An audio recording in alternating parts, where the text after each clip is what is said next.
Hello, my name is Rajat Taresra and welcome to my YouTube channel. So this is going to be a Ruby programming tutorial. In this I will be covering from beginners to advanced all the concepts of Ruby. It will be beneficial for those who know at least one programming language or the concepts of it, like objects, inheritance, classes, those kind of things. And it will be especially useful for people who already know Python, JavaScript, Kotlin and Java, because while I was creating this content, a lot of these things have similarities with these languages. At the same time, there are some really wonderful things in Ruby which I would wish it was present in other languages. That being said, let's start. So Ruby is a dynamic, reflective, object-oriented general purpose programming language. Basically, dynamic is the keyword for us, and object-oriented, definitely we need those kind of things. And it favors developers' productivity over machine. That's the more key concept. You'll notice that across the tutorial that why it is developer productive and a lot as compared to machine. That doesn't mean that they are compromising with machine, but it's just that the syntax has been written in such a way that it feels natural. Rather than coding, it feels like English basically. So let's start. Let's start with the print one. So I'll just do this Ruby 01. Okay, so let's run this code. So you can see the output is basically hello world, and then after that immediately like, share, subscribe started. Okay, so what happens between print and puts? Basically in print it will output this on the terminal, but it won't go to the next line. That's print. And in puts it will output this on the terminal and it will go to the next line. Okay, so that's the key difference between prints and puts. Again, there is one thing which I've done. I've used double quotes here and single quotes here. So these are interchangeable. You can use it any way you want. I'll explain this in more detail when we go to strings. Okay. Now let's try out some things. Okay. So first try to predict the output of these examples. Okay. You should do this. Think about this before I run this. So this will print the hello and then go to the next line, because puts takes you to the next line and then it will print world. So let's do that again. See, hello and then next line world. Okay, let's do this. Okay, in this one hello world will be printed together and then it will go to next line. Hello world and then it goes to the next line. In print it will keep cursor at the same line. Basically hello world and the cursor is at the same line. Okay, and finally puts it will print those words in separate lines basically. Okay, so hello, then next line world and then next line. Okay, so that's how it works. I hope this is clear. Let's go to next one. Okay, so let's start with data types. In data types, there are string, number, boolean, nil, arrays, hashes, and symbol. So symbol is a really important one in Ruby. You won't find this in other programming languages, and we'll go in depth about it. But right now, let's focus on these. So it's a dynamically typed programming language. That means that you don't have to mention the data type while mentioning any variable. So for example, my num, you can just mention 25 and it will be treated as integer. So that's how it works. 25 true, Ruby and all. So let's try to run this Ruby and you will see 25 true, Ruby and 3.14. Okay, so let's go to next one. Third is arithmetic operations. So in this mainly there are 6 different types of arithmetic operations: plus, minus, multiply, division, modulo and experiment. Modulo gives the remainder. So let's go through each one of these and then we'll run it. Let me clear this.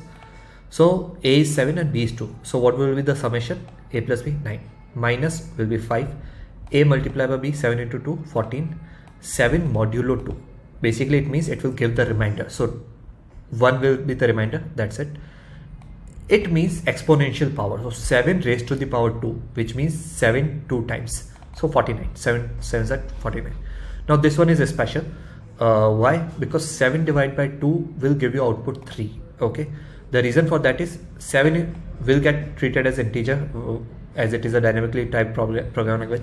2 will get treated as integer, so the output will be an integer only. So if both the numbers are integer, the output will be integer, and technically it is 3.5, but the output is integer, therefore 3. Okay, now if I convert any one of these values as decimal, then the output will be decimal for us. Okay, so let's run this Ruby 3 sorry, ruby 03.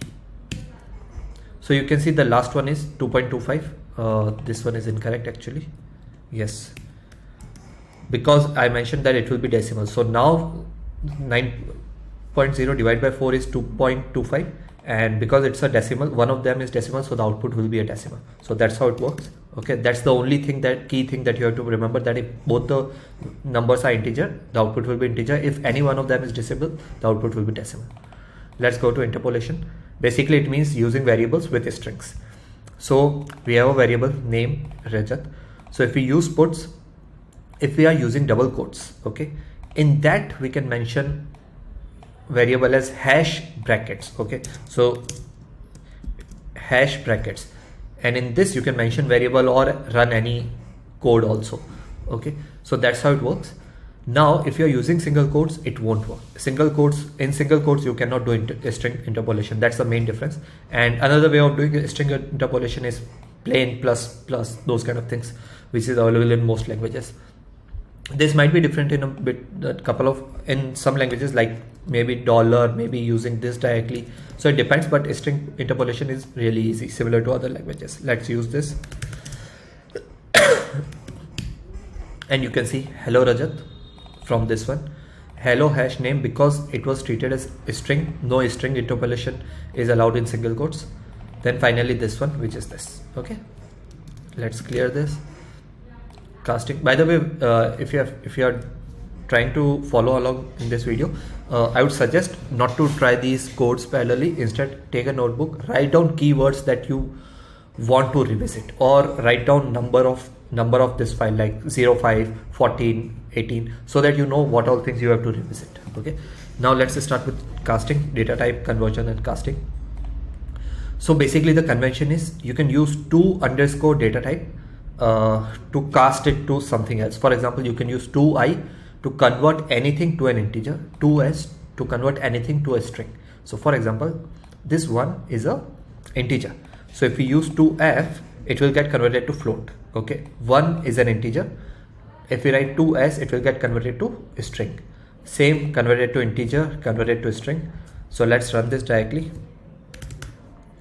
Ruby 05. Now this one is this 1.0 because it's float. This is 1, which is basically a string, not an integer here. Okay, because of this will get converted to 3, right? This is converted to a string, so 3.14. This is converted to integer, so will remain 999. To float, so 9.999.0. To rational number, and that's why it has been written divide by 1. And this is 2c, which is to complex number, which is 999 plus 0i, because there is no imaginary part in this. So the power of Ruby, you can see, you have two rational number, two complex number, these kind of things, which makes it really powerful. Now if the final example, let's do this. We are taking 100. Now in that we are trying to add this, which is a string.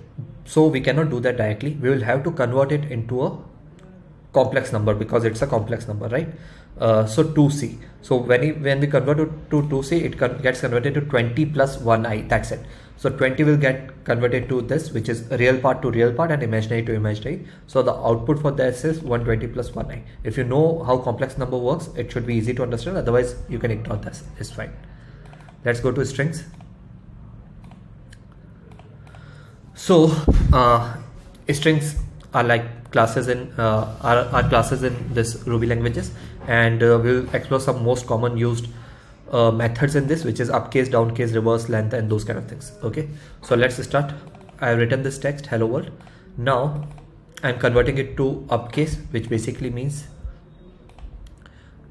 all the characters will be capital. Let me show it to you directly, which will make it easy. So this is upcase, hello world. This is downcase, everything in lower characters. Capitalize, it will capitalize the first character, that's it. Reverse, it will reverse the string. Now length, it will give us the length of the string. And this is the original text, which we have hello world. Now notice that when we are doing all these things, the text has not changed. It has done some operation and given us an output, but the original text is still the same, which is hello world. This is important for this one. Okay, actually not this one, we'll see later on. Okay, but yeah, this is important. Okay, now you can also write multi-line strings, so you can do it like this. Let me do this and rerun this, and you can see hello Rajat, how are you here. Hello Rajat and how are you, these are two different lines. So this one is coming from this, it is a multi-line string, and again you can use multi-line string using this also. This will be the starting point, this will be the end point. So second string, it's a multi-line thing, I have written it in single line, but it's a multi-line thing. And finally this one, so this is again a multi-line thing. Normally you will see something like a string and a string, and it's the same thing, but the main concept is that you have to mention any unique keyword which should be here also, and that's how it works, and it should start like this. So in between these characters, whatever you write, it will be treated as multi-line. So you can see these are multi-line. Okay, so let's go to the next one. I'm going too fast because these are concepts which are already used in other programming languages. If something is specific to Ruby, I'll explain this. Now let's do a string with bang methods. So from previous video, remember this, that when we're using these, the original text does not change. The original text was still hello world only. Now let's do this.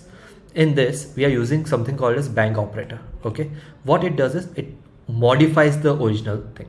So let's try to run this directly. So you will see our original text was hello world. Now when we upcase this normally directly, then it becomes hello world, and the original text remains the same, which is hello world. Now we are taking text 2, which is Rajat Talesra, and we upcase this but use this bang operator. That's the only difference. So now Rajat Talesra, but the original string has changed. So whenever we are doing the bang operator, it's unique to this Ruby programming languages. So whenever you're using this bang operator, it will modify the string itself. So that's how it works. We will create our own bang operators, bang methods in future. So let's see.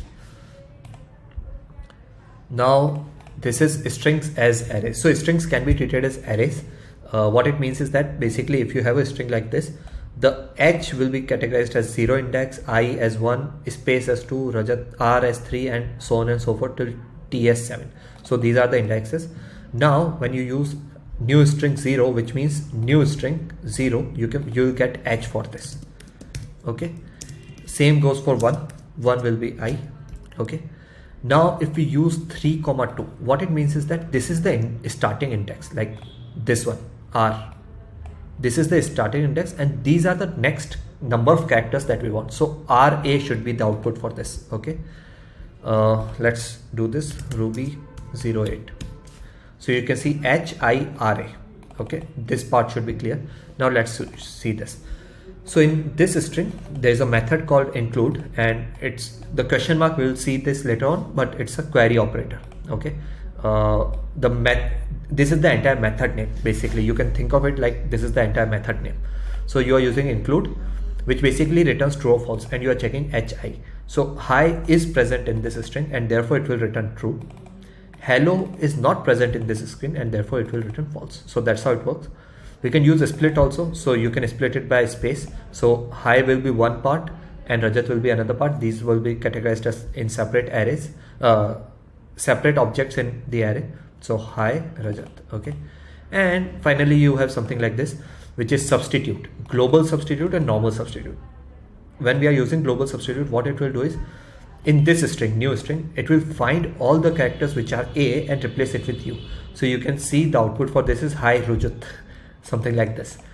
Okay, and when you're using simple substitute, what it means is that it will find the first character which matches with A and replace it with U. So you can see the first character which was A earlier got replaced to U, but the second character did not. So just G sub and sub, basically it's a short form in English, but in English if you will see this global substitute, which makes sense, it will substitute something globally, and it's a substitute, so it will just substitute the first character. Let's go, and that's why I mentioned that it feels like English, and there will be a lot more instances again. These are assignment operators. We can quickly go through them. A and B are 100, so A plus equals to b. This basically means it is a will get assigned to a plus b. So the output for this should be 110, 100 plus 10, 110, which is getting assigned to a. Okay, so 110 should be the output, 90 because subtracting, multiply therefore 1000 and divide therefore 10. Let's do this. Ruby 09. We can see 110, 90, 1000 and 10. Okay, you can go have a look at this. Let's go to next one, math. So there are some predefined functions, the methods that we can use on any integer or decimal, and then there is a math module explicitly which we can use as per our requirement. Okay, this is a module, not a class. I'll explain this way late in this video. Okay, so let's have a look. A, which is a negative this, so the absolute value of this will be 766.4. okay, so absolute value basically means it should be positive, that's it. Okay, and a dot round, basically it will round off. So let's see, Ruby 10. So this is the absolute value. Okay, this is the round off value. Floor means round down, so 576.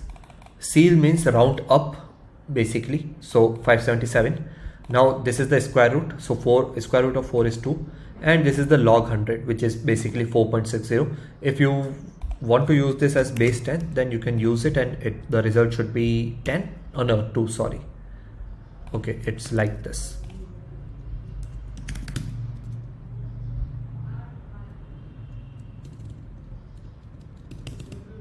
Why is it? And you can see 2.0, which is because of this log 10. Okay, I'll get rid of this again, clear. So that's how math operations work. Let me check and decide how much time we will require. So it has been 17 minutes. So for 10 of these examples, so I think it's going to be a 1 hour or 1.5 hour video, which is nice. We will cover a lot of things. Let's go to user input. So now when we have seen all the basic things, we want to take input from user. So it's very straightforward, gets. Okay, so it's an English word which basically means getting something. So we are using gets. It will give us name. Now let's try this, and you'll see one problem with this. Rails 11. Okay, sorry, not Rails, Ruby 11. And I'll write Rajat. This is coming from this. This typing is coming from this gets. Let's write this. And this is the output. So the output is hello Rajat, followed by a next line. It has broken to next line, and then this. And this is the issue that I was mentioning. The issue is that when you are using gets in Ruby, it takes the input and goes to the next line. That's how it works. Okay, so now if you want to optimize this, you can easily fix this using one word, which is chomp. You can use something called as chomp. Okay, so what it will do is it will cut off that next line part. So let's try this again. What's your age? 31, and it's 31 years old. So 31, that's old. So basically it doesn't go to next line. That's how it works. So my recommendation is that you use gets.chomp a lot compared to gets. Okay, again, chomp, English word, it makes it easy. Now let's go to next one, which is these two. So what we'll do is we'll take two numbers from the user and print the output and see how it works. I'll write 6 and 5. So now when we are using a plus b, the output should be 11, but it will not be, because whenever we are giving user an input, that the data type for that is a string. So it is a string which is 5, it is a string which is 6 and 5. So that's why it is printing the string 6 and 5. It is not taking them as numbers, it is taking them as strings. Now if you want to do the mathematical thing, you will have to convert them into integer. We learned that previously. You can use this 2_i, which means 2_ integer. So you are converting this into an integer, and again converting this into an integer, and that's why it works. So this is like a 6 plus 5. So both of these are strings, and therefore it will be 65. Okay, that's how it works. And this will be 6 plus 5, and that's why it will be 65. Okay, that's the main difference about this. Now let's go to next one. Do like this video, subscribe my channel if you like these videos. It has like I have given almost 40 hours to create this 1-2 hour video or something like this. Let's go to comparison operator. So basically you can do comparisons in this. The most common ones which are available in all programming languages: greater than, less than, greater than, equal to, less than, equals to, not equals to. And I'll just run this and you can verify that it is working. Ruby 12. You can see the first one is true, a is greater than b, which is 100 is greater than 10. 100 is less than 10, false. 100 is less than equals to 10, false. Okay, now b, which is 10. 10 is greater than equals to 10, yes, true, it is equals. Equal to equals to 10, 10 is equal to equals to 10, which is again true. And 100 is not equals to 10, which is again true. Okay, so this was straightforward. Let's go to Boolean operators. So basically there are 4 types of Boolean operators: equals to, and, or, and negation. Okay, so let's have a look. I can quickly run this actually. Ruby 13.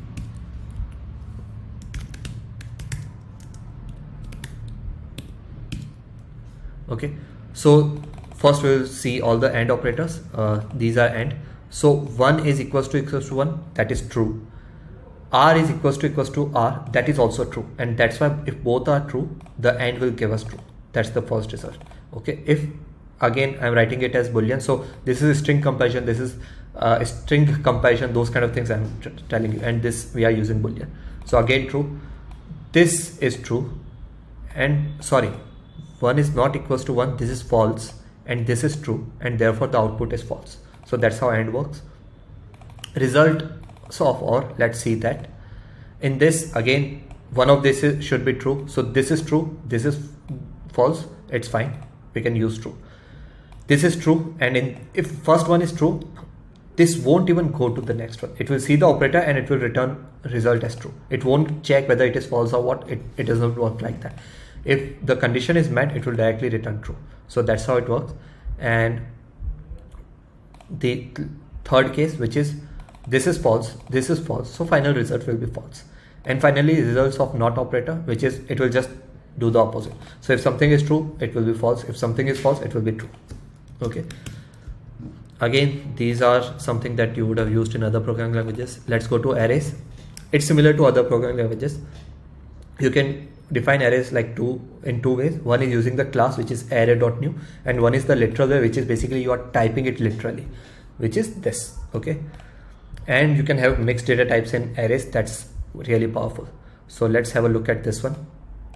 It is 0, which is an integer, float or decimal, string, and boolean. All of these are getting used, and this is a literal way. Indexes work like same 0, 1, 2, 3, and if you output this, it will show the output will go to that. And array 2, basically we are creating this array. How we are creating this? We are using 5, which is the number of items that we want. And what should be the item? It should be subscribe. It should be the default item.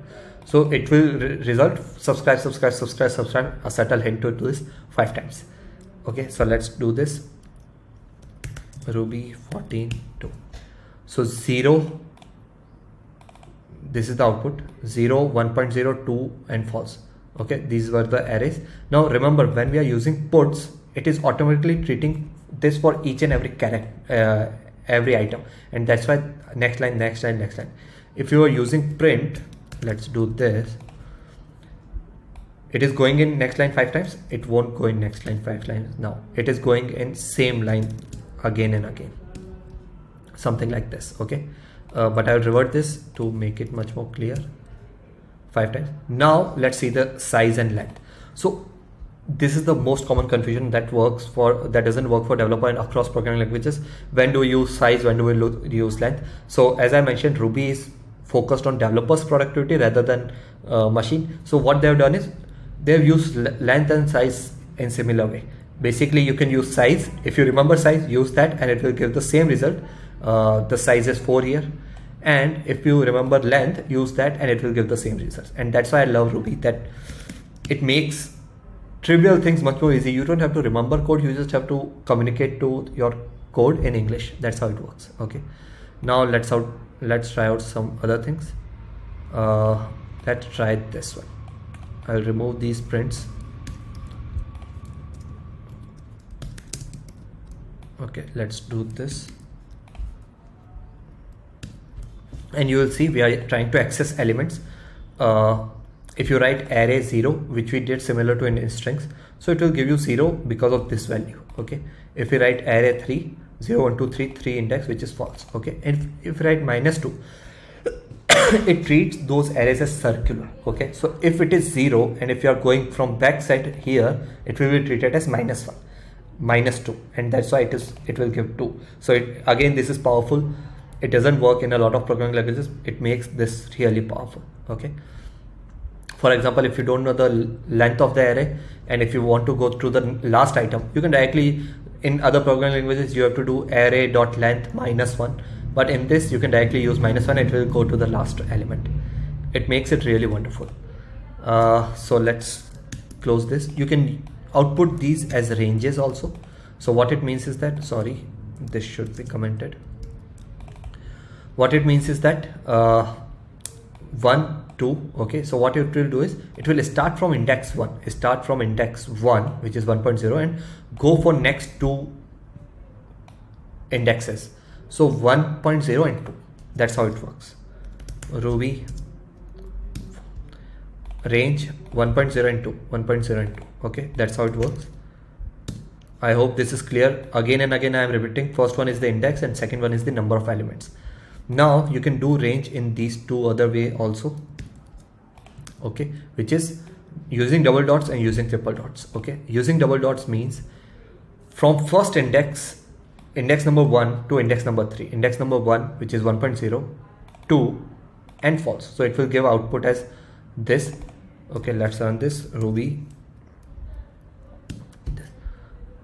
1.0 to 1.0, 1.0 to, sorry, this was this 1.0 and 2. Then after that 1.0 2 and false, 1.0 2 and false, and finally 1.0 2. So when we are using double dots, it means include both the extremities, and when we are using triple dots, which it means that exclude the last one. So it will start with the first index and it will stop just before the last index. Okay, so 1, which is 1, 2, and finally it won't print this, it will stop at third index. So that's how it works. It is a very common pattern, again makes coding really easy. Now let's do an n-dimensional array. Again, this is really straightforward, similar to what we have to do in other programming languages. Array, and you are creating array of arrays, and that's what we do in 2-dimensional grid. If you want to do this in 3-dimensional, again instead of 1 you will have to use an array, instead of 2 you will have to use an array. Okay, and you can access it pretty simply. 0 1, which means 0th item, and inside that first item, which is this. So output will be 2. Let's have a look at this also. Second index, so which is 0 index, 1 index, second index, and inside that item 1. So 0 index, 1 index, item 1. So output is 108. You can override those values, set those values. So all of these works. 2, 8 and 100. Okay, straightforward.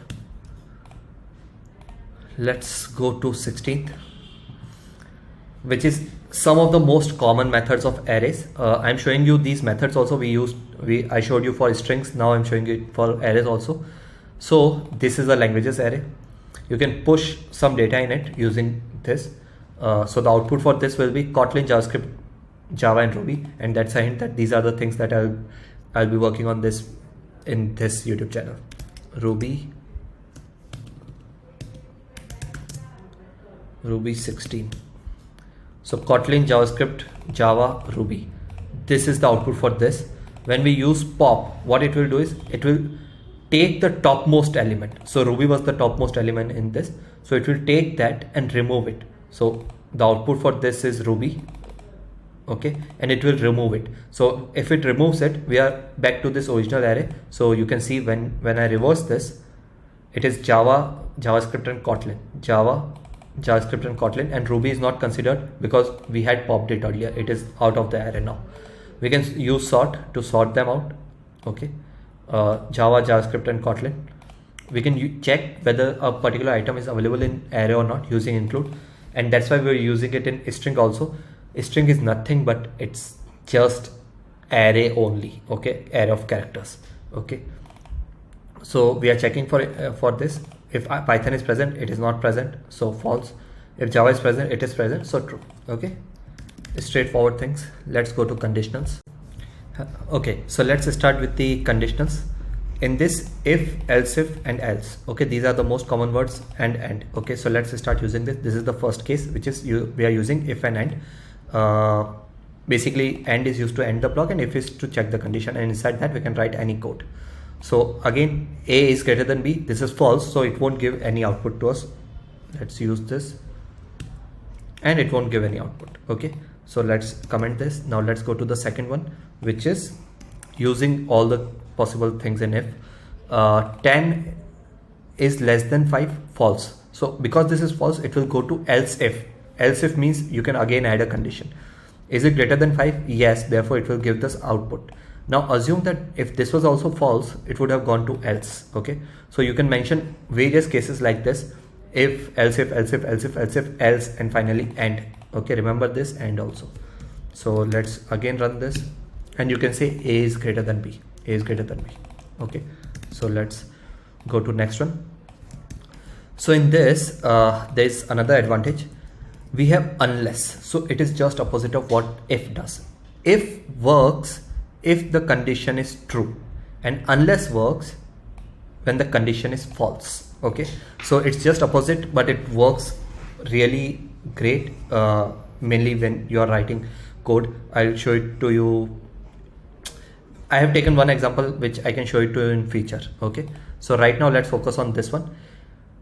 Capital city, which is New York. So is New York equals to New York? Yes, this is true. Therefore, but this condition works only if it is false. So because this is true, this won't work, and it will go to this one, which is capital city of India.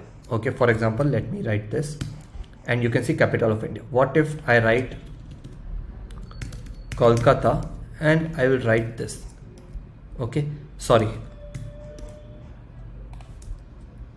Now you can see not the capital of India. Why?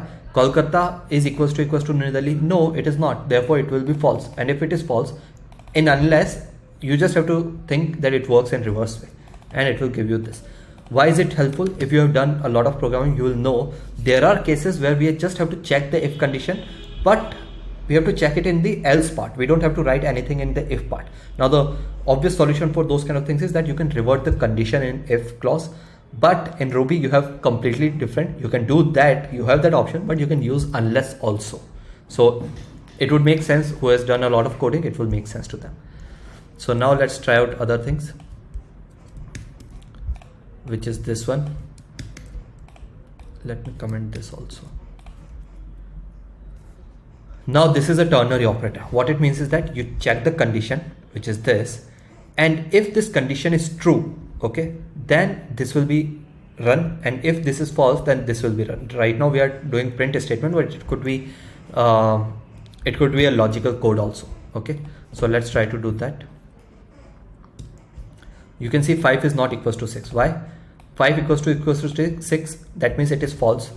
That means it won't go here, and it will use this third condition, which is if false, run this. So 5 is not equals to 6.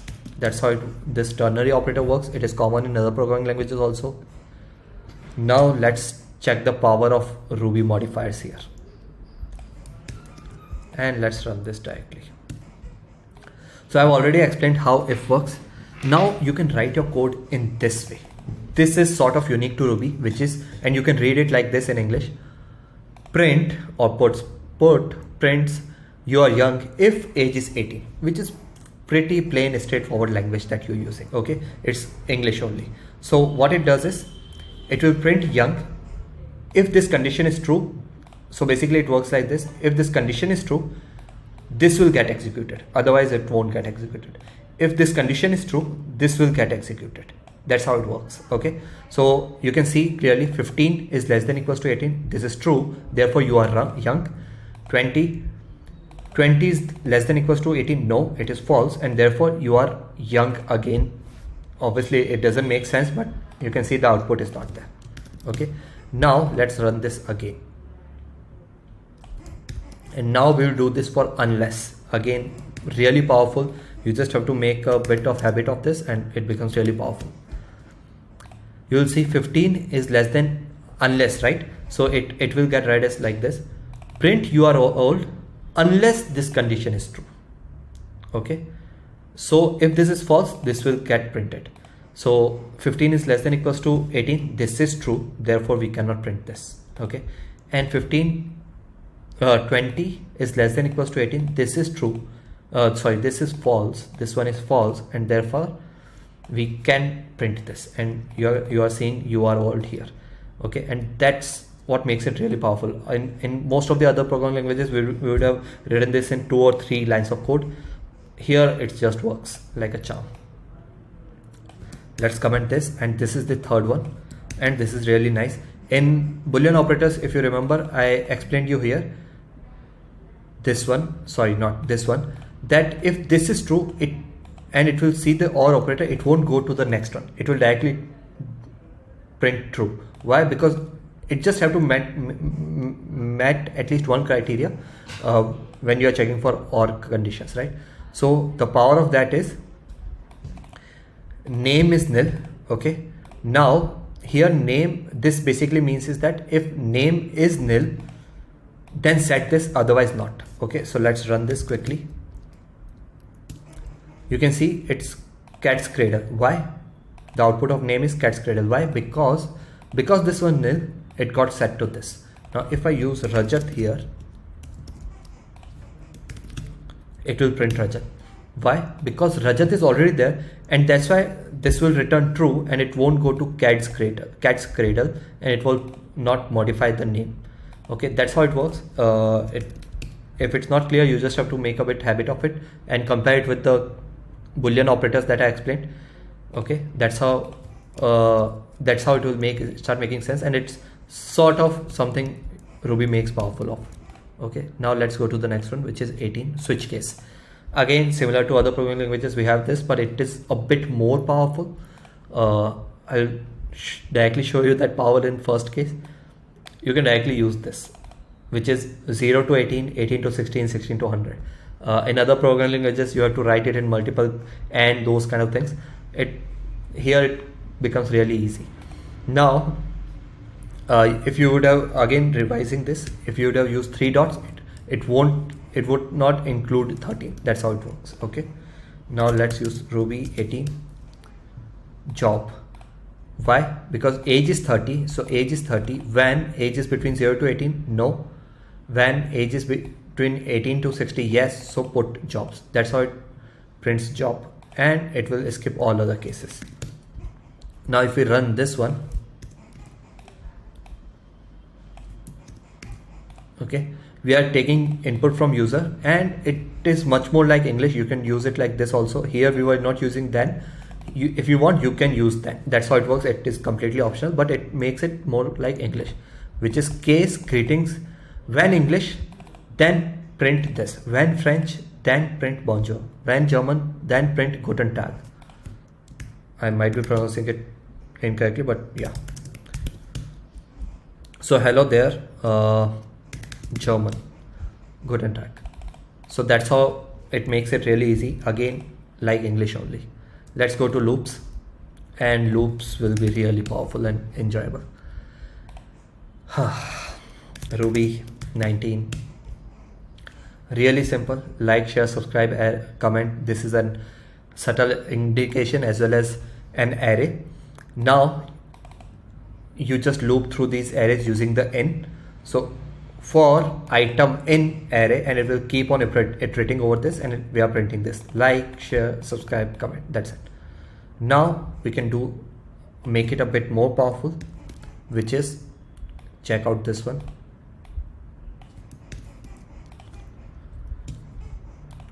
Zero to 5. Again, in this 5 is included. So index will be 0, 1, 2, 3, 4, 5. We are printing that. If we are using 3 dots, 5 will be excluded. So let's do that. 5 is excluded. 0, 1, 2, 3, 4. Percentage is basically that it's in this line only. It has not gone to the next line. Okay. And finally this, which is times. Again, a really good concept in Ruby. You can use 5 dot times also. So basically, in short, you would have seen by now that doing any code in Ruby, there are various ways of doing it. Okay, so yeah, you can try out on your own these things. 5 dot times will run your loop from 0, 1, 2, 3, 4. Okay, it is numerical thing, not the computer science thing, which basically means run this code 5 times. Okay, not from 0, 1, 2, 3, not from index 0 to 5. It basically means run this code 5 times. That's it, plain English. Now let's go to the next one, other loops. Again, while loops. This should be straightforward. You mention something at the start, check the condition for it and run the code again and again until that condition is met. Okay, Ruby 20. So while loops, this index 1, 2, 3, 4, because we started with 1, it will work until I is 5. Okay, so yeah, whenever I is less than 5, it will keep on printing this. Okay, now let's go to another one, which is do while loop. In this, you start the loop, you don't know when to end it, so you don't write the condition here directly, but you mention it within your code, and you can use break to exit this loop. Okay, break is a really common concept across various programming languages. So let me comment this one.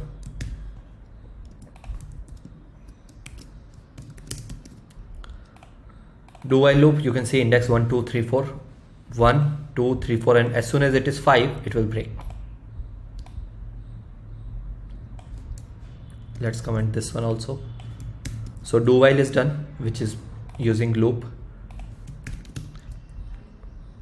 We can use next and break. Next is to skip the loop for one time, and break is to break the entire loop. Okay, so let's check the output of this Ruby 20 this. Okay, so you can see I is 0, this will make it 1.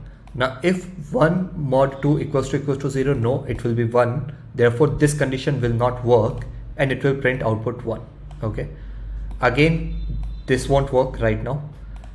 It goes to 2, 2 divided by 2, 2 mod 2 is 0. Yes, it is true, 0. So this condition will be true, this will get executed, and it will skip the entire code for this iteration and go through next one, which is I equals to 3. And that's why you can see we are printing only the odd numbers, because using next we are skipping all the even numbers. That's how it is working. And as soon as I is greater than equals to 10, we are breaking this. Okay, and because we have written puts before, that's why it is printing 11 and then it is breaking this code. So that's how next and break works. Clear? Let's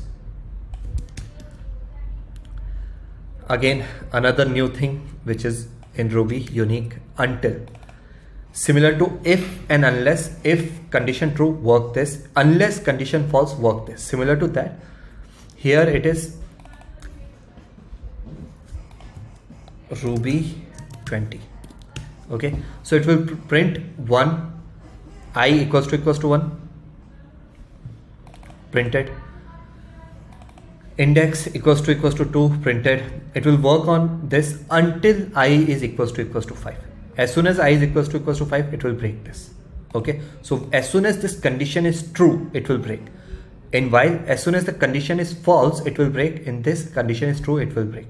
Okay, so it's again just opposite of that, and that's what makes Ruby powerful. Like so many options, and you will see these 2 more options. I'm just loving this actually. Up to loops basically means you can use A up to Z. Again, pure English. What do we have to do? From A to up to Z, we have to do this, and this means print all the items. So it gives you A, B, C, D E to Z. Down to means going down. 5 down to 1. What do I have to do? 5 times. 5 down to 1. We have to do this, which is print. Again, same thing. Let me show it to you. I think I skipped it a bit fast. 5 4 3 2 1. 5 item will be 5 4 3 2 1, and as soon as it is 1, which is this condition, it will break. Clear. Now let's go to hash. Again, it's a data type. It can be called dictionary, key value pairs, those kind of things. This is how it works. This is key and you are assigning it a value. This is key and you are assigning it to a value. 3 is a key, assigning it to a value. And let's put, which basically print the first key, and the output should be ek. So Ruby 21, and you can see the output is ek. Now this is the literal way in which we are creating the hash. This is hash only. I'm writing it as dictionary, but all of these are hash only. So this is the literal way where we are writing the hash, and this is the class way, like we are creating the class in which the default value will be 0. Okay, so now we are adding items to this. Hello will be the key, Rajat will be the value. So you can see Rajat, hello Rajat. Age, this is a symbol. I'll explain you this later, but we can use any type of keys. So what type of keys we can use? String, symbols, integers, a lot of other also. So age 100, language Ruby, and 5 count. Okay, now again important things. Here 5 is not an index. If it would have been array, it would have been index. Indexing doesn't work in hash, so it's not an index, it's a key, which I think a couple of programming languages don't provide. Okay, now when I print this, it is getting this. Now when I use my hash random key, now this key is not part of this hash, and therefore the value for this is 0. Why? Because we mentioned that the default value should be 0. I hope this is clear. Let's go to the next one, which is how you should loop hashes. Let me keep it like this. Okay, so how can you loop through hashes? You can use each. It's a method. You can use this. In this, we are using this block of code. For each hash, we get key and value. Earlier, if you remember from other codes, we were using item, which is a single thing that we were getting, single argument. Here we get 2 arguments, key and value. So you can use this to loop. You can see looping. Hello Rajat, age 100, language Ruby, 5 key. Okay, it's straightforward. Now let's comment this and go through other 2, which is you can print only keys and only values also. For that you will have to use each key and each value method. Only keys, hello, age, language, and 5. You can see this here. And only values, so Rajat 100 Ruby count. Rajat 100 Ruby count. Again, straightforward and simple, and makes it powerful also. And then there are various hash methods. Let's use all of these.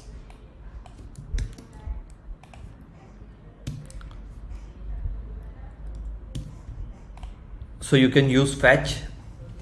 I think there is some print statement. Yes.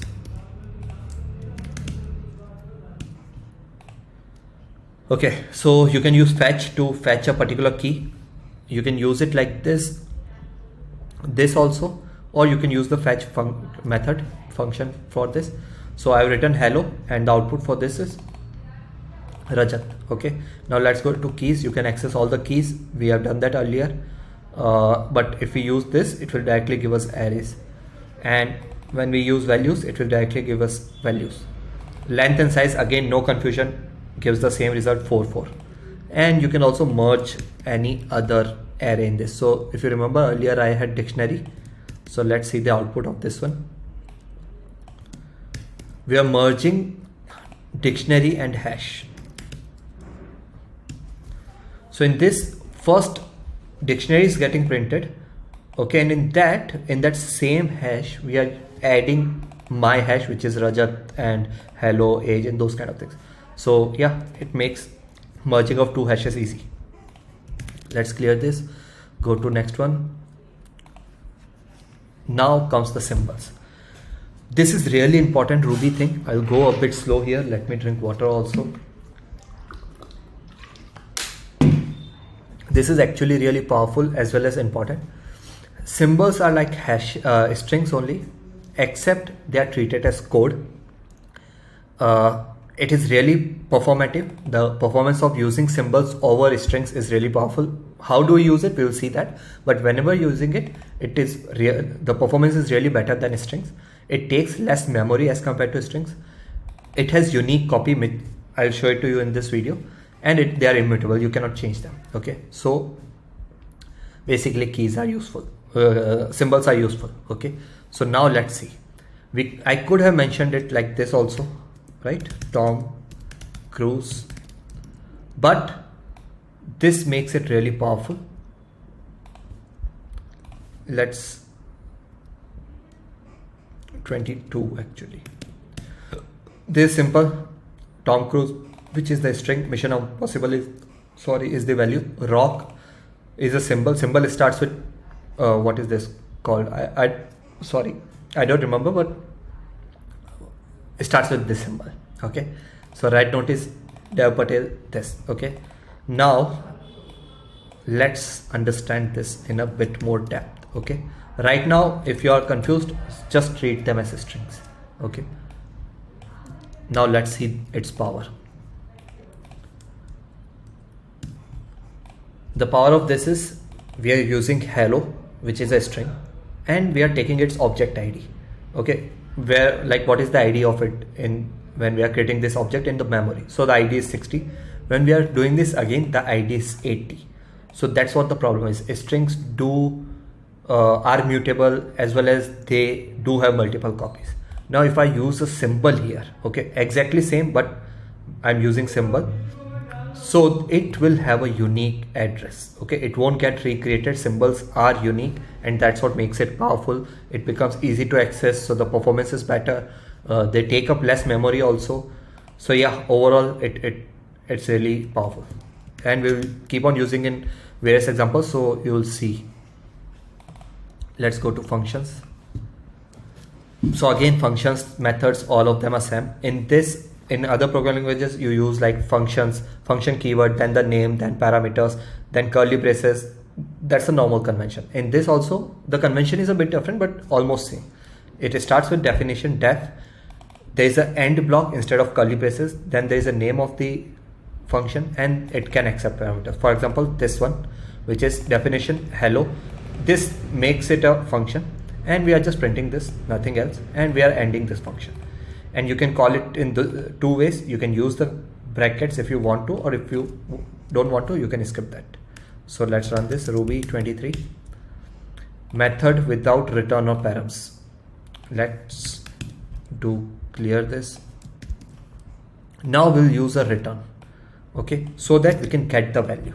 Okay, so I'm using name method with return, again not using any parameters because we don't need them actually, and it will return Rajat. So the value of this will be Rajat, and in turn the value of name will be Rajat.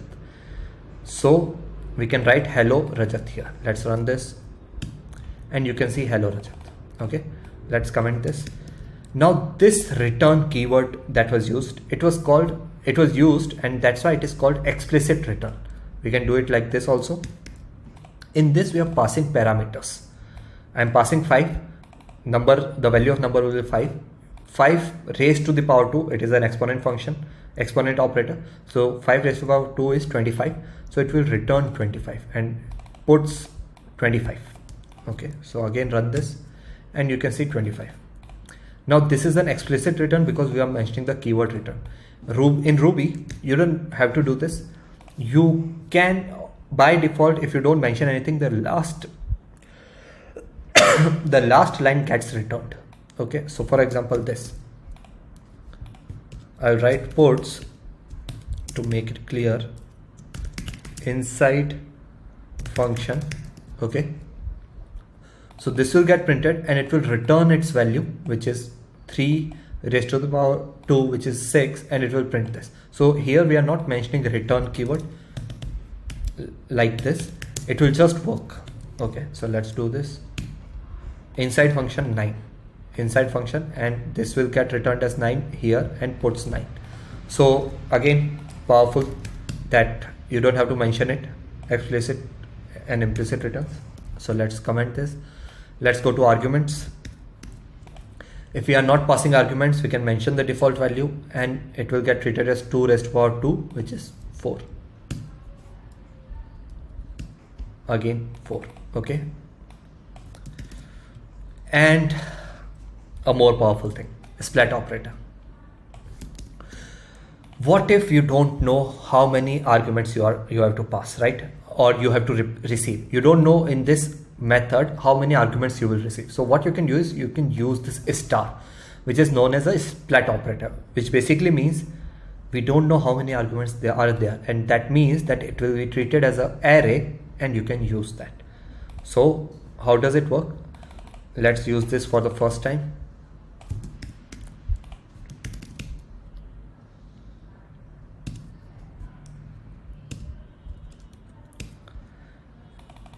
Okay, the output is one argument. Why? Because we have passed only one argument. It will take that argument and check number of counts, how many arguments we have passed. We have passed only one argument here, and that's why it is printing one argument. Now let's do another case, which is this one. Sorry. And you can see it will print 2 arguments. Why? Because again we are passing 2 arguments, so we can check using dot count how many arguments are there. And finally this one, this is printing 3 arguments. I just want to check one more thing.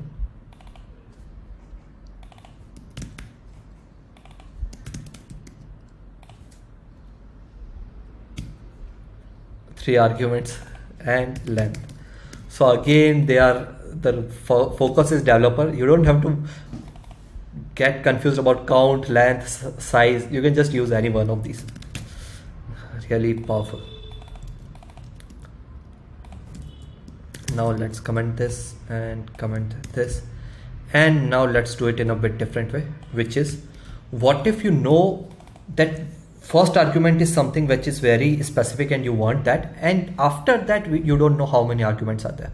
So what you can do is, either you can pass all the arguments here and then take the first argument separately and treat others as separately, but the better way would be to pass the first argument as this and second as this. So when you are passing it, it doesn't make difference in understanding, but when you are catching it, then you can treat it as first argument is getting printed here, and then all other arguments count will get treated. So let's do this here. First because of this, and 2 arguments because of this. So it automatically understood that 2 arguments are this. Okay. Now similar to this we are doing at start. You can do this at end also. And as well as start combined also. So I'll directly go through that case. First argument, n number of middle arguments, last argument. So first argument I am printing this, then number of middle arguments count, and the last argument. So what the case that we are taking is, first argument is first, then there are 3 arguments which all of them will be treated as arguments, and the last argument which is the last one. So let's run this, and you can see first 3 argument, last, because there are 3 arguments. If I get rid of this, first 2 argument, last. So again, really powerful, enjoying it, at least I am. Now comes predicate and bank operators. We have used them up to an extent in previous videos, but I haven't gone into depth of this. So predicate means question mark. Basically it means it's a question, so we can use this with various methods, and it basically means true or false. That particular method returns true or false. Bank is exclamation mark, which basically means that it will modify the object itself. Now let's have a look at a couple of examples that we have already used. In a string we used include, and we were checking for a, but we are using this question mark also, which basically means that it is a method. This entire is a method name. Okay, and it will give you true and false. Okay, now a lot of programming languages, what we normally do is we write something as is available or contains or does start with. So we make the function name itself in terms of a question. But instead in this, what you can do is you can treat the function name as normal thing, and you can use question mark, and it will make things easy. Because it's a question, you know that it should be true or false.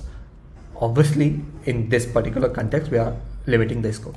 So we have something similar for odd also, we have something similar for starts with also. So let's run this. Sorry, Ruby 24, and you can see predicate methods, result for this is true, false and true. And when you are using bang operator, I did explain this earlier, it basically means you will modify this entire thing. So name is Rajat Talesra, but we are using uppercase with a bang operator, which means that it will modify this entire thing. Okay, now in a string class, what would have happened is that there would be two separate methods, uppercase and uppercase with exclamation. So when we are using uppercase, it will just return the return the uppercase string, but it won't modify the original string. And when we are using the bang method, it will modify the name also. So you can see Rajat Talesra, output of this, and it has been modified, so Rajat Talesra capital. Let's clear this. So these are some predefined bang operators that we are using, predefined predicate and bang methods that we are using. Now we will create our own. So let's do this. What does it mean? I'm using a method called young. Now because I can use it like this also, actually it won't create a problem, but because I want to convey this method to anyone who is reading this code really easy, what we can do is we can use question mark, which basically means it will return true or false. Okay, so right now if I'm passing 72 is less than or equals to 18, it will return true or false and return this value. It should be either true or false. That's it. When we are using bang operator, let's do this. So this is the method name here. Okay, there's an array which has 5 in it. We are passing that entire array, and in that what I'm doing is I'm taking the first index of that and multiplying it with 2. So it will actually I don't have to return here anything. Okay, it will modify this and become let me think, actually it was correct, it will become 10 and the output for this will be 10. Okay, let's do this. 24, and you can see false and 10. Okay, I don't need to return anything, so false and 10. That's how it works basically. Predicate and bang. Predicate will acts as a query and bang modifies the object itself. Let's go to next one. 25th, basically sorting. So in sorting we use combined comparison operator. What it means is this is a variable, this is the operator that we are using, symbol for that, and this is another variable. So if a is equals to b, it will give this, the value of this entire thing will be 0. If a is greater than b, it will be 1, and if a is less than b, it will be -1. So let's take the first example, which is x and z. Let me comment everything else. Now x is less than b, right? So the output for, sorry, x is less than z, x compares with z, x is less than z, and therefore the output for this should be -1.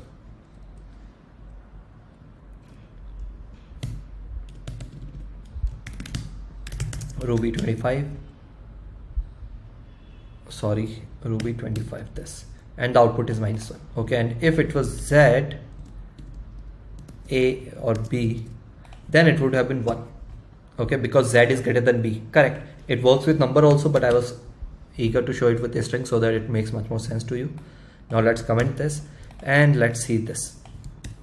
Okay, so how can you use this? You can use the sort method in this, and again mentioning this, I'm using a bang operator. That means it will modify the movies array completely. We are taking the first parameter as inception and second as first argument and second argument, and we are comparing them. So what will this function do is it will take inception, Dunkirk, compare, return 0, 1 or -1. Go to next one, which is Dunkirk, Oppenheimer, compare, return. Oppenheimer, Batman, compare, return, and that's how it will keep on iterating. So yeah, let's do this. Ruby 25. So output of first one is Batman. Okay, because we are comparing it in correct way, which is sort it in ascending order. So Batman, Dunkirk, inception or Oppenheimer, and this, because we have flipped these two words, it means this should be less one. So again, reversed Oppenheimer, inception, Dunkirk and Batman. So yeah, it should make sense. It is not that hard. Let's go to blocks. So we have been using blocks for a really long time. It's just that we haven't named it correctly as blocks. I had used it a couple of times, but I did not explain it in depth. Blocks are like methods without a name. So these are anonymous functions. Okay. Basically, they are powerful. That's why we have introduced this. Now, a block is a piece of code that accepts arguments and returns values. So it works like methods, doesn't have a name. That's the important thing. They are normally passed to methods. Method calls, I will explain that later on. And blocks are not objects. That's the important thing. Almost everything in Ruby is an object, but blocks are not an object. Okay. Now, how do you define a block? You can start with the curly braces and write the code inside, or you can do it with and, do an and write code inside. So for example, this one dot times do this. So this entire part is a block, and this times is a method. Okay, one is an integer here. So what we are doing is we are using the integer class. On that we are passing the time. On that we are calling the times method, and we are passing this block of code inside that method. Okay, so that's why this function this line makes sense. A block of code is always passed to a method call. A block of code is always gets passed to a method call. Method call is this times. So let's run this, and this is the other way, which is using the curly braces. Basically, you are when you are using it in a single line, you can use curly braces. When you are doing it in multi lines, you should use do and end. That's the most common convention. And do is replaced with open bracket, and is replaced with close bracket. That's how. Let's do this. Clear Ruby 26, and you can see I am do block, I am block, I am this curly braces block. That's it. It's a normal thing. Okay, now let's comment this and go to the next one, which is passing. They are methods, and we have mentioned that they do accept arguments. So let's do that. So again, each is a method, and this is a block of code. We are passing this to a method call. Okay, so 1 2 3 4 5, and we are printing this, so it will keep on printing 1 2 3 4 5, and that's the same thing that we are doing with curly braces also. I'm showing both the examples just to make it clear that it's not hard, it's not unique, it's really straightforward. You just have to type it a couple of times. So 1 2 3 4 5, 1 2 3 4 5, same thing, right? Clear this. Let's comment this and use the return.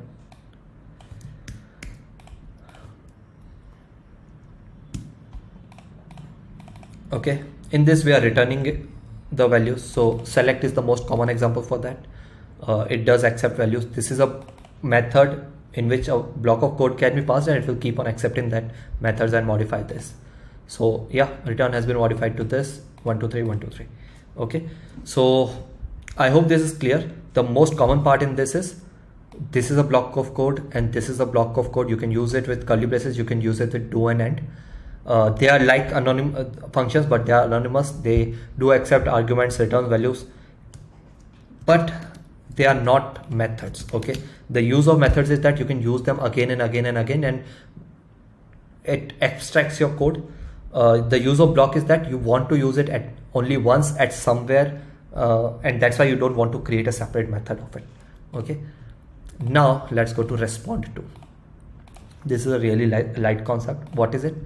Basically, it means that you can check whether something will respond to it or not. For example, age, which is an integer, I'm using 30. I'm using a next function on it. So I'm not sure whether this age will respond to next or not, whether it will work or not. Okay, so if I'm not sure, I can use a respond to method in which I can pass this method name as a symbol. Okay, so this is a symbol, but for this method. So what it will do is, if it can respond to next, it will give us true. Okay, so let's try this. Ruby 27. Basically, it helps us in checking whether a particular method exists or not. That's it. So you can see 31. This is next. So what is next of 30? 31. Respond to true. Yes. And Can we push something to this array? Yes, we can push it. So true. Let's clear this. And let's uncomment this and write these two things. Okay. Now I have this calculator class. We'll go about classes later on, but just assume for now, just understand that we have this calculator class in which we have sum.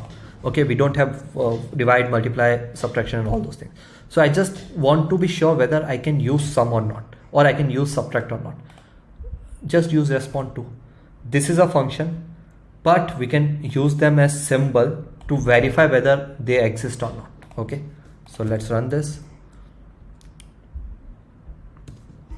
True and false, because subtract is not part of it, it is false. Subtract is part of it, so true. So again, this is a really powerful thing in Ruby.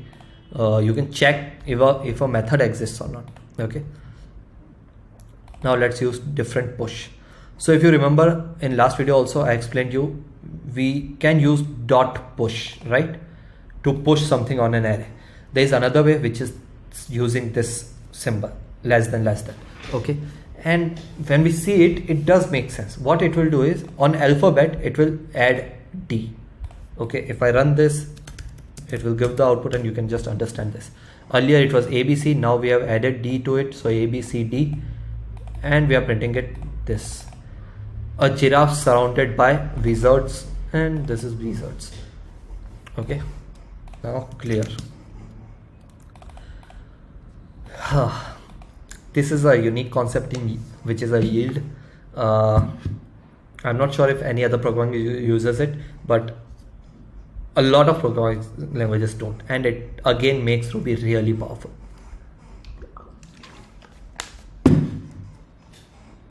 Let's do this. Ruby 29. So see this output. Okay, hello, welcome to chat room, and goodbye. First of all, out of these two, you'll have to understand which one is calling the function, right? We generally call a function like this, right? Or we'll pass some parameters in this. But where is this getting called? This is getting called here, which is great. Okay, and in that we are passing this block of code. So again, if you remember in blocks, I explained you this, that we can pass block of code. This is the block of code that we are passing to select. This is the block of code that we are passing to greet that we have created. Now we are understanding the backend of how when we pass a block of code it works. Okay, how it works is that it will go to greet, it will print hello. Yield will basically mean that now you have to go back to this block of code, and whatever this block of code is doing, you have to do that. Okay, and after that, once yield is finished, you come back to this. So that's why hello, welcome to chat room, and goodbye. Hello, yield will go to this one, which is block of code, and welcome to chat room will get printed, and finally goodbye because of this. Now let's understand this code execution. Okay, well actually I'll give you one more example, which is this one. Let's use it this. Let's keep this like this only, and let's uncomment this. Now the problem with this one is, if we just use greet and we do not pass if we do not pass block of code, then this yield will create an error because it doesn't know where it wants to go. Where does it want to pass the control to? So it will give us error. Let's run this, and you can see error because of yield, no block of code given. Clear this. So now if we don't want this error, what we can do is we can actually check if block of code is available or not, and we can do it like this. We have again created this greet, hello, goodbye, and we have just written this. If block given is already a method. It's a predicate method, query method. So by question mark, we know that it will return a true or false. And if this is true, then do this. Now you see, if you see this line, it basically means yield, basically run the block of code if block is given, okay, or block given is true. All the concepts that we have learned earlier, like using if in single line, using predicate, yield, how does this entire condition code work, all these things sums up and makes this powerful thing that you can understand Ruby in one line. Okay, so now we are passing this, okay, Ruby, and the output is same, but in this case if I use this, it won't give any error because this code will not work. This will be false, therefore yield will not work, and hello and goodbye will get printed. Hello and goodbye. So yeah, now what we can do is we should go and understand how this code gets executed. Okay, so I'm running this example. What it will do is, as soon as this example, in this we are again passing block of code. We are just not doing it with do or and, we are doing it with curly braces, so that you get the habit that we can do it with do and as well as curly braces. Okay, so we are calling this example. This is the first line that will get called. This will accept this argument and get to this one, this line. Okay, and this will be the first line that will get executed. Number one, this is the first line that will get executed. Then we are using yield rows. What it means is that in yield we are passing rows as the argument. Okay, so this is the second line that gets executed, but we are using yield. What does yield do? It transfers control back to the original code block of code that we have written. What is the block of code here? This is the block of code. So yield will transfer back to here, and it will pass Ross as n, and it will print my name is Ross. So this is the third step in execution. Now this is finished, and that's why the control will go back to the original method, and it will print 4, which is in between the yields. Again yield, so again fifth line, and then it will go back to the code of block code basically, and sixth line, this will get executed, not this entire thing actually, this line will get executed, and seventh again going to block of code. So it can become confusing going back forth, but what it means is whenever yield is there, it will go out of that method and go to the code block. When the code block finishes, it will go back to it. Okay, so basically a two-way trip. That's it. Whenever yield is there, you can see two-way trip: 2 to 3, 3 to 4, 2 to 3, 3 to 4, or 5 to 6, 6 to 7. It works like this. So if you do a little bit of practice, it will become easy, and I would highly recommend you should do this practice. If you are using Rails also, which is a full stack framework, it gets used a lot. So you can, Ruby 29.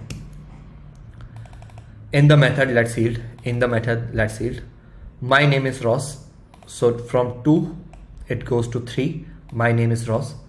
In between yields, from 3 it goes to 4, my in between yields. From 4 it goes to 5, and from 5 it goes to 6, which is my name is Joey. And from this it goes back to this. Okay, spend some time on this, pause this video here and spend some time on this. Okay, now let's go to 30th. 10 or 12 more to go. Proc is again a new thing, but not that hard. We started with methods.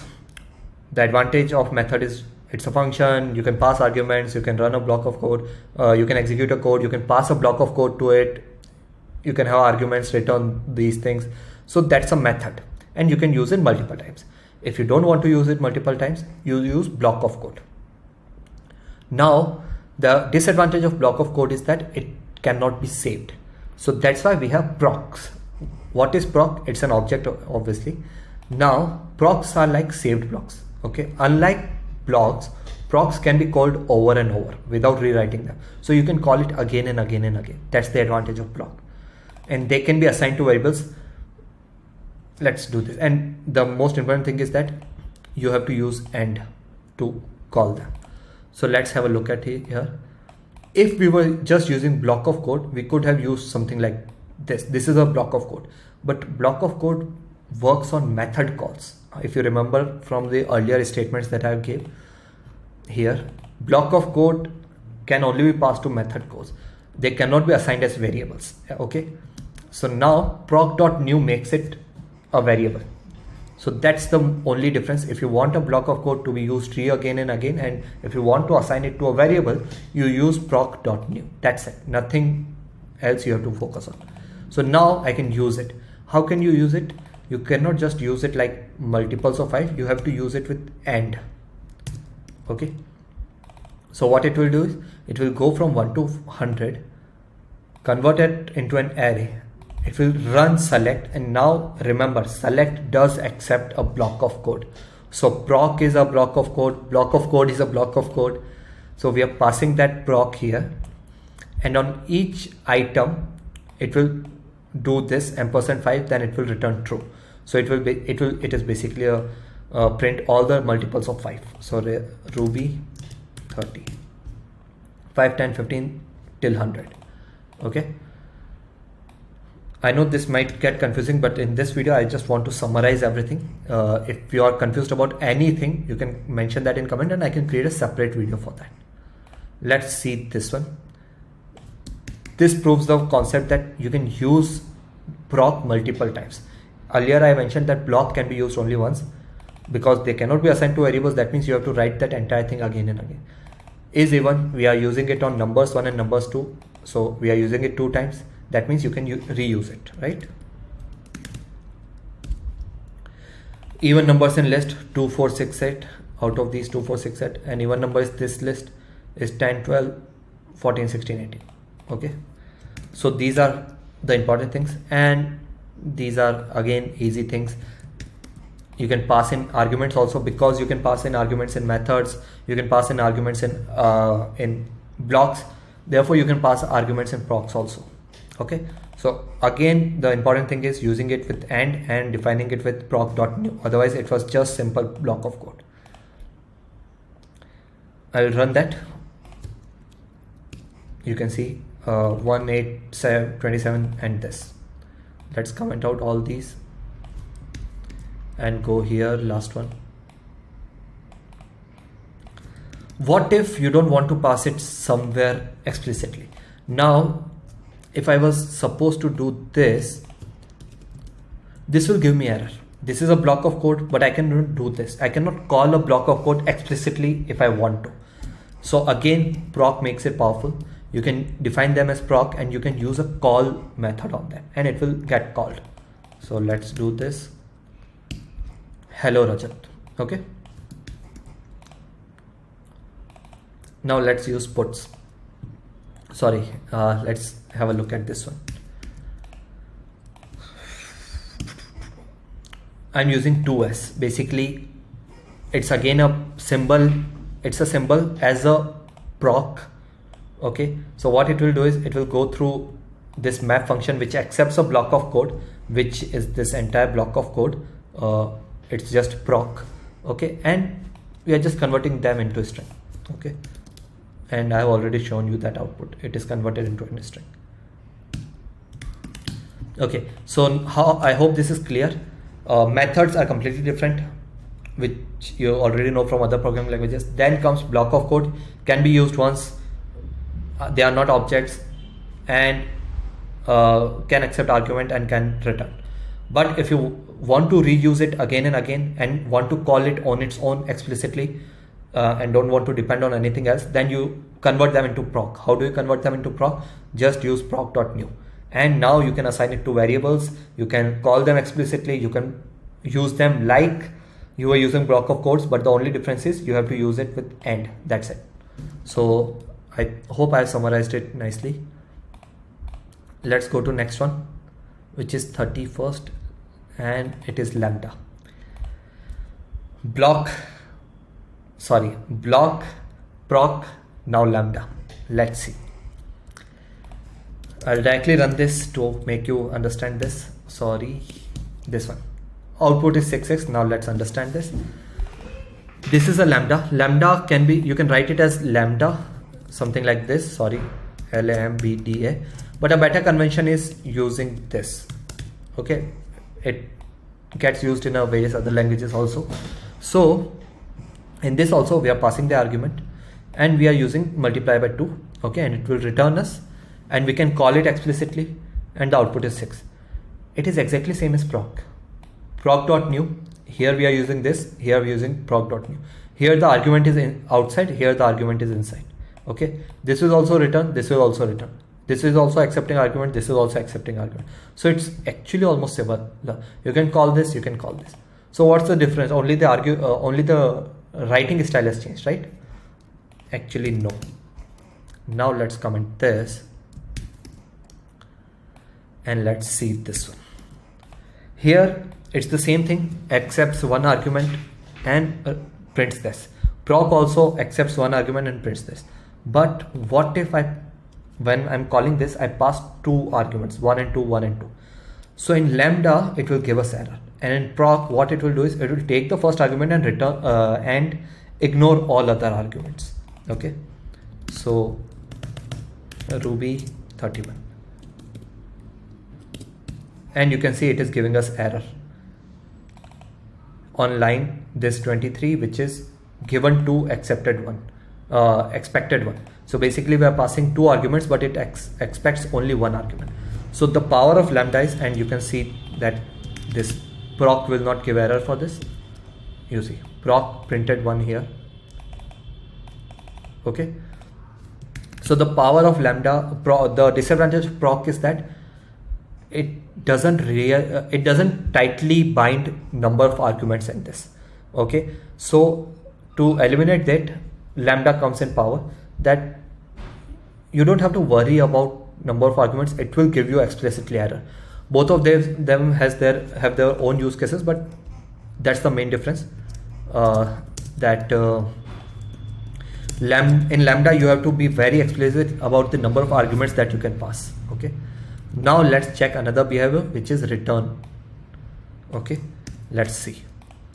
So this is a method with Lambda. What it does is, there is a Lambda inside this block of code again, but there are various types of block of code, using block code, using procs, using Lambda. So this is a Lambda. We are calling that, then printing the output, and then returning this, which again gets printed. And then there is proc, again exactly same. The only difference is the way it is written. Instead of this, we are writing this, and everything else is same. Now let's run this, Ruby 31. This is the output from this one. Okay, return from Lambda, and method continues after Lambda. So the difference, when we call this, it will go here, it will go inside this Lambda, return this. Now when it returns this, it goes back to this method only, which means that it will go to line number 31. When it goes to line number 31, sorry, there is one mistake, we called it here.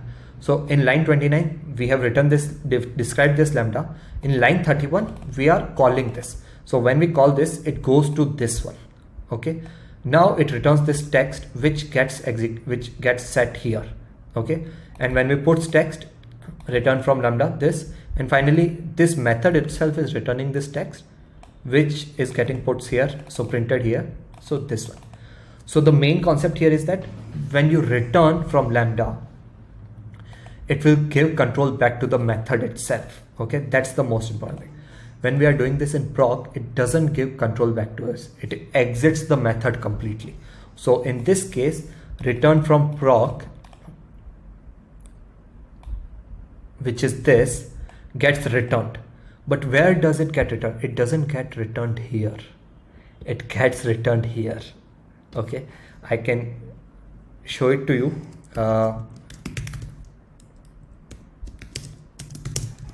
And it will change to random return from proc.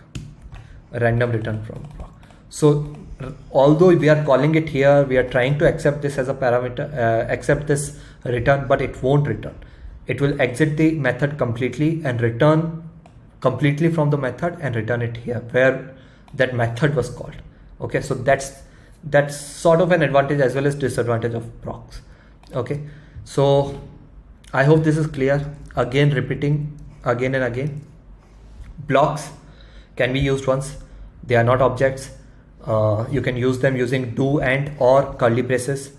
You have to pass them on methods. You cannot call them explicitly. You cannot set them from two variables. If we talk about procs, You can set them as variable, they are objects, you can call them again and again. You don't have to write repetitive codes. So it sort of gets rid of all the problems that block has. Okay, now if we talk about lambda, procs are something that don't care about number of arguments. They are something that don't care about return also. They will completely exit the method itself. So that's why lambda can be used in those cases. Now the basic question comes up that if these are the problems, why don't we just use procs, or why don't we just use lambda? Actually, that's not the way, because if you're using something only once, block will be the most powerful thing. If you are using something multiple times, but there are cases where you don't have to worry about number of arguments that are passed, in that case procs will be more powerful. Okay, because it is not tightly coupled with the number of arguments. And if you want to use something very explicitly, then lambda comes in picture. Okay, so now let's go to the next one. These are the main concepts that differentiate Ruby from a lot of other languages. Let's go to exceptions. So there are various kinds of errors: runtime error, standard, no method, IO, input output error, type error, argument error. You know, in other languages also these kind of errors exist. So let's quickly have a look at it. Ruby 32, and you can see divided by 0, we are getting the error in line 15. 100 divided by 0, obviously it is not divisible. So how can we fix this? We can write that code inside a begin and rescue the error. Okay, so if we know that we are writing some code that might lead to error, what we can do is, we know that this might lead to error. I am not fully sure right now. So what I will do is, I'll write it inside a begin and end code and use a rescue, and in rescue I'll put this error, so that as soon as the error comes, it won't break or crash the entire code. It will just go to rescue, and whatever rescue says, it will do that. So let's do this, and you can see error occurred. This. Now you can be very specific also. Like if you know that 0 division error will occur, this is the type of error that will occur. So you can check if rescue is 0 division error, you can write it like this. So let's use this, and you can see cannot divide by 0. So again, it makes error catching easily. Now we will have to go to object oriented. Let me drink water, at the same time start charging.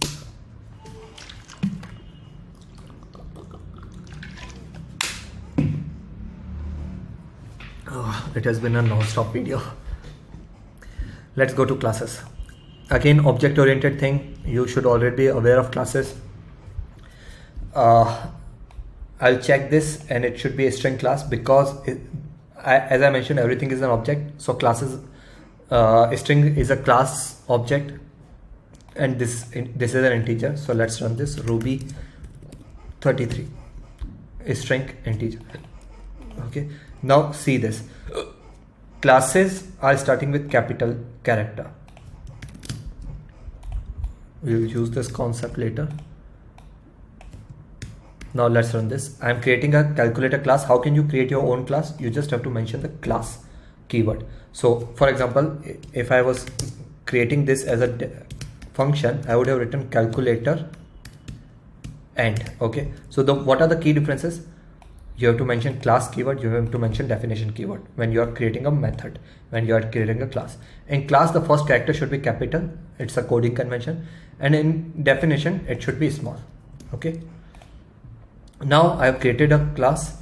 Now I have to create its instance to use it. So how can I create an instance of it? Calculator.new. Okay, and it will be a calculator, and I can check its class type, and it should be a calculator. Too much calculator word, but let's do this. So you can see calculator. This object, we are checking the my class. What is the type of this class? It's a calculator. So again, it makes things easy to understand. Now let's do the final thing, which is create a function inside that calculator and use it. So how can we use it? We can create an instance of this calculator. In that I'll call this calculator sum. You can use this using calculator class instance dot sum, and in that you can pass 5 and 10. The result should be 15. and the result is 15. Clear. Okay. Now I have been using instance word a lot because you can do this again actually, and both of these will be different. Puts calculator dot object id calculator true dot object id, and let's run this. So you can see the 15, these are the outputs from this 15, and these are the object IDs 60 and 80. So object IDs are separate because this is the first instance, calculator is the first instance, calculator 2 is the second instance. So you can have various instances of the same class. Okay. Now let's comment this again. Let's go to understanding this in more depth, which is instance variables. So this is called as instance variable. These are variables, these are like variables only, but they are used with @ and the power of them is they are tied to a particular instance. In previous we understood that there are two separate instances, so we are creating variables which are tied to their own instance. So let's try to understand this. Clear Ruby 34. So if I run this, I have created this person.new and passed Rajat. This Rajat will get passed to this initialize constructor method, whatever you say. In various programming languages we have constructors. In Python we have init. In this we have initialize. Okay, this is a method which gets called first in any class. In this we are passing name. So name, sorry, this one, Rajat. So this Rajat gets passed here, and we are using @name. Basically Rajat will get set to @name. This is the instance variable. Now whenever we are calling this greet, how can we call that? We can call this using user.greet, the instance of this person class, using .greet method, and in that we are using this instance variable. So the output is welcome. What is the value of this instance variable? Rajat. Okay. Now let's comment this one and let's have a look at this one. So if you will see this, again same thing, but now I'm using .name. Okay, what it will do is, this is a getter function. Okay, it will return value. So I'm using .name, it will return this, which is Rajat. Okay, I hope this is clear. Now another powerful thing in Ruby is it has something called as instance variable. It is part of classes itself. Instance variable, what does it do? It returns all the instance variables defined in this particular class, and that's why we can see @Rajat. Okay, so @Rajat is an instance variable, and that's why it is getting returned. I think it is unique to Ruby, not sure. Let's go to global variables. So it is straightforward. Instance variables are tied to their instances, right? But global variables are not tied to their instances. They can be used anywhere. For example, I have used my class as this. In this I'll use two things. Okay, let's do it in later on. So when I use $, it means in a global variable. It can be used anywhere. So right now if you see, I'm using this, but I haven't mentioned my class anywhere. So it will work because it's a global variable. Everyone has access to this, like my YouTube videos. Hello, correct? So now let's go to class variables, which is declared using @. I will summarize all these things later on. Now the advantage of this is they are tied to class. They are not tied to its instance. They are tied to class. For example, this is the first instance, Rajat. This is the second instance, Virat. Okay, now if I'll print this number of instances, person, because it is tied to class, not its instance. These are instances. This is a class. So class dot number of instances. Self means we can use this particular function using person dot self will get replaced here, sort of. Person dot number of instances, person dot number of instances. So what should be the value of this? Earlier it is 0. Whenever we are initializing this, we are incrementing by 1. So the value will be 2. Because we have used this class twice, this will get called twice. The value of this people count will be 2. and the advantage of this is it is not tied to this instance. Okay, for example, puts Rajat dot this Ruby 36, and we can see the error. Why we cannot use this? Because we are trying to use it using instance, but they have mentioned self dot method name, which means you can use it only with class. Okay, here you need to be a bit clear about instances, classes, those kind of terminologies. So now let's run this again, and you can see the instance count is 2. Why? Again, person class was called twice. This variable is tied to class, so that's why it got incremented twice. That's it. Okay, now before we go to inheritance, let's summarize this quickly. What all types of variables do we have? We have local, we have instance, we have class, and we have global. Okay, local variables are something which can be used inside a particular method only. They have a very local scope, limited. For example, Rajat age is equals to 32. So this age can only be used inside this initialized function. They cannot be used anywhere else, and that's why they are called local. Okay, then comes instance, which are this. They are tied to the instance of the class. Whenever a new class gets created, the value of that particular instance variable can change, and we can manipulate that. Okay, then comes class, which is double at the rate. It means they are tied to a class. You can use it whenever you are using a class. You cannot use it using the instance. Okay, you cannot use this using Rajat or Virat, but you can use it using person. Okay, that's how class variables work. And global is basically anyone can use it, add everywhere. Okay, so let's clear this. Let's go to inheritance. So I have created this class. I will call it as parent class. Okay, animal, and I've created this function called speak, and this is this. Okay, now I've created another class called dog. This is a child class of animal. So this is called inheritance. This dog will inherit the properties of animal. This child class will inherit the properties of parent class. Okay, so if you take real life example, your parents are actual parent classes, and I have inherited sorry, not your parents, my parents are basically parent classes, and from them I have inherited some properties, some traits, maybe my facial expressions, those kind of things. So I am a subclass, I am a child class, and I have done inheritance from that. So that's called inheritance. Okay, this is inheritance. So the speak has changed. Basically it will be move, and for cat it has changed. So let's run this Ruby 37. Now just think about this. If we run only animal and call this speak function, it will return this.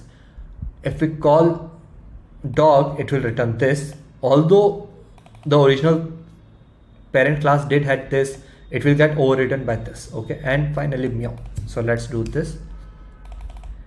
An animal sound because of this, woof because of dog, and meow because of this. And in all these we had to use speak only. Okay, so we are just overriding this. So for example, unknown animal, but it is inheriting animal and now let's use that. Cat unknown is equals to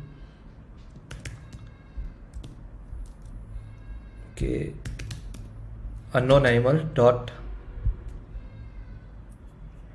new, and in that let's put unknown dot speak.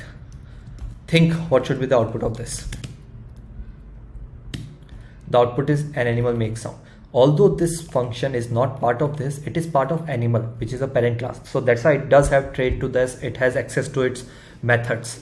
Okay, and that's why we can use this. Okay, the important thing is inheritance. The child class does have access to its parent methods, variables, those kind of things.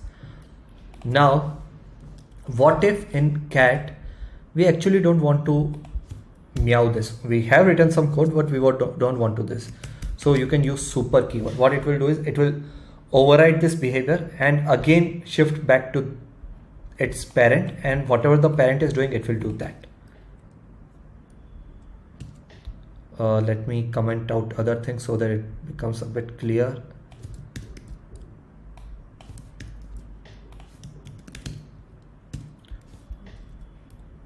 So you can see an animal makes sound. I'm calling this, but it has been overwritten. You can check this that it is actually getting called. Cat class speak is getting called. This is getting called, but after that we are saying that, hey, override this with whatever the parent is doing. So that's why it goes back to parent, and now see what parent is doing. It is doing this, so let's print that. So that's how it works. Okay, I hope this is also clear. Let's go to public private. This is really straightforward. I won't go in depth of it. You can mention public. By default all of them are public, so you can mention public and it will work. You can mention private, and the best way of doing this is mention the keyword private and write all the private definitions below that. So this is also private and this is also private. So let's see this. Ruby 38. We can see we used bark. Let's get rid of this. Again run. We can see bark because by default everything is public. Okay, now SSN is giving error because it is under the private, so it's a private thing. Okay, now if I comment this, then also it will give error because dog ID is also private. Okay, so yeah, that's how it works. You can cross check this. Private don't have access outside of this class, public have access outside of this class, and because we have not written self dot, that means the instance of this class can use it. Now let's close this and go to attribute accessor. So there are various to make reading and writing of instance variables easy. In Ruby we have attribute accessors like attribute reader, attribute writer, attribute accessor. So what it means is that we have these three instances, three instance variables, name, age and profession. So now if you want to read name, not write, only read, we can use attribute reader this, or in earlier cases we used something like, let me check, something like this. So instead of creating this entire method and all and using it like this, we can do it pretty simply by using attribute reader, and you can still use it like this. Okay, so these are really powerful things in Ruby basically. Okay, now it has limited this name to reading only. You cannot overwrite this. If you are using writer, you can only write this, you cannot read this. So this will work. This will also work because age we can write this, so we can write this, but so let's use this. Let's print this Ruby 39. Let's comment this. So you can see Rajat is getting printed because of this. But what if I try person.name is equals to XYZ? This should give error because it is only read possible. We cannot write this. So it is giving us error that you cannot write this. Let's get rid of this. Same applies here also, that age is something that we can write, we cannot read this. Okay, a read access is not allowed here, so it should also give error. You can see it is giving error, so I can get rid of this. Clear. And if I do what the rules are saying, that it works clearly. And finally we have accessor. It means read and write both. You don't have to write it separately. And by the way, if you have multiple things, you can write it like this. Okay, so accessor is something that you don't have to use read and write. It will work on read and write both. So for example, right now I'm using read, then I'll write this and use this also. Ruby 39. Rajat because of this, then profession, engineer, overwriting with software engineer, software developer, and we are printing it again here. So I hope this is clear. Accessor read is read only, accessor write is write only, attribute reader is read only, attribute writer is write only, and attribute accessor is read and write both. Okay, clear. Now let's go to module. Think of them as classes which has methods and constants, but they cannot have their own instance or they cannot have subclasses. Okay, that's the main difference. So what type of code do we write in modules?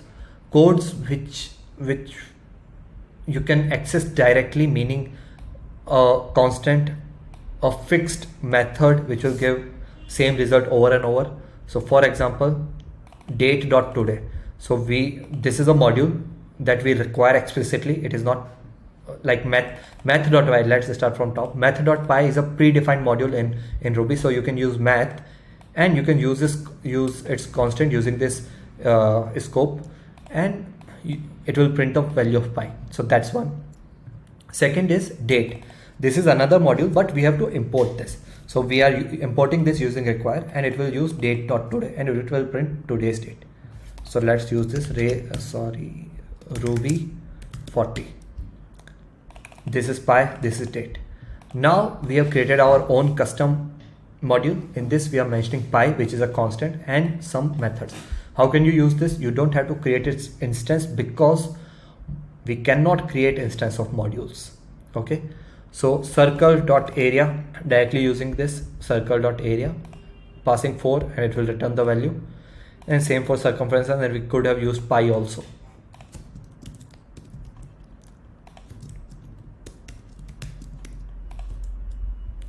Let me comment earlier ones, and you can see pi because of this. Let me change this value so that it's clear to you that it's what we are doing. 3.14 because of this, and area and circumference. So you can see methods are there, constants are there, but it cannot have its own instance. That's the only difference, and cannot have its own subclasses. Now let's go to 41. Okay, so there is one concept in Ruby which is it doesn't allow multiple inheritance, and the reason for that is that Ruby is a developer friendly language, and the assumption there is that whenever you are working with multiple inheritance, if you go in depth a lot, it will start creating issues. Okay, so to make it a bit more developer friendly, what they have done is they have removed the concept of multiple inheritance. You can only inherit one single class, and along with that they have done something called as Mixins, using which you can get the power of multiple inheritance but not exactly multiple inheritance. Now let's see how it works. So I have created a module called action. There is a definition and all those things, and I have created a rabbit class. In that I have included this action. Okay, and again attribute reader, which is a name and all those things. Now let's see this. So if I run this, run Ruby 41, it will give, okay, the below code should also be commented. Okay, let me rerun this. So I jumped forward 2 feet. Okay, so basically I was able to use this rabbit class, the instance of the rabbit class, and using that I was able to use the jump. Now there is one constraint here, which is, if you notice, I'm creating a instance, and from that I'm using this jump function. So basically in include you can access the modules, methods, and in instances and its variables at the class level, at the instance level of the class. Okay, so basically if you are using include, you will have to create a instance and then only you can use it. Okay, you cannot use it directly like rabbit dot jump. You cannot use it like this. So that's one thing. Now let's create another one, which is kangaroo. Okay, and you can see this, why it should be at instance level. So because it was at instance level, because we are able to use jump at an instance level, that means this class, which is rabbit, was a was a different instance, and this kangaroo class was a different instance, and because of that it gave us different results. Okay, so that's how include works. Now you can include a module, but it will work at a class level. Now if you want to, but it will work at a instance level. Okay, now if you want to use it at a class level, then you have to do something like this, which is you have to use extend. Okay, and how can you use it? Simply by, let me comment the previous code. Now in this, the present is a module in which now is a function, and I have another class which is the here and something, and I'm extending the present. Okay, so I'm extending the present module. So if I have to use this, I can use it at class level. This is a class dot now. I don't have to create a separate instance to use it. Okay, so that's how this extend works. So extend is at class level, include is at instance level. If it gets confusing, what you can do is include starts with I, instance starts with I, so from that, and extend and class wise automatically you will understand. Now there is one more thing that I can explain you in this, which is, I was talking about multiple inheritance, right? So class animal, I think we have it somewhere, instance, yes, no, not in instance, global, no, class inheritance, sorry, yeah. So let's copy this. I have this animal class. Now I will extend this rabbit, sorry, not extend, I will inherit this class, animal class in rabbit, and I will also inherit this in kangaroo. No, not needed actually, one is enough. So now if I want to use speak, I can actually use this. Peter dot speak.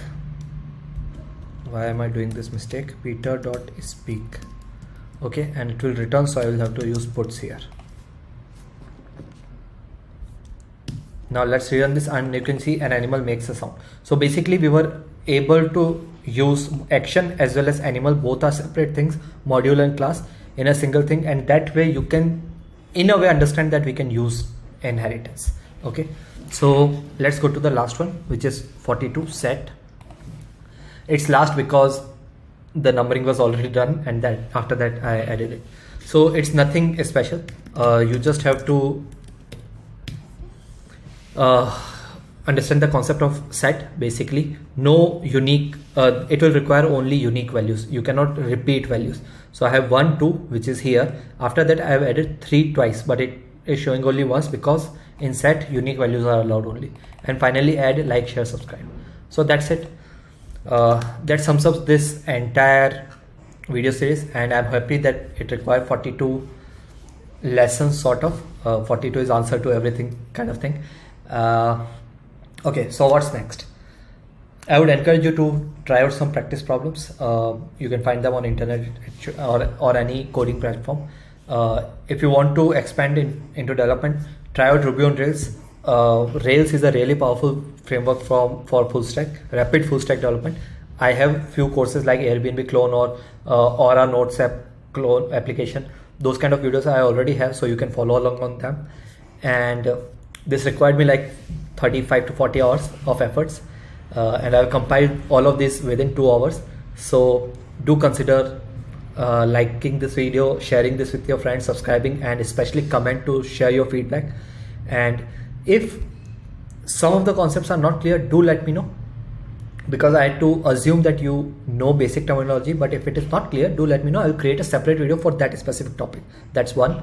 Second is if you want this type of series which helps in revision as well as going through concepts of any particular programming language, do let me know. I'll create a separate video for those also, like Python, JavaScript, Kotlin, Java, those kind of things. That's it for now. Thank you. Bye bye.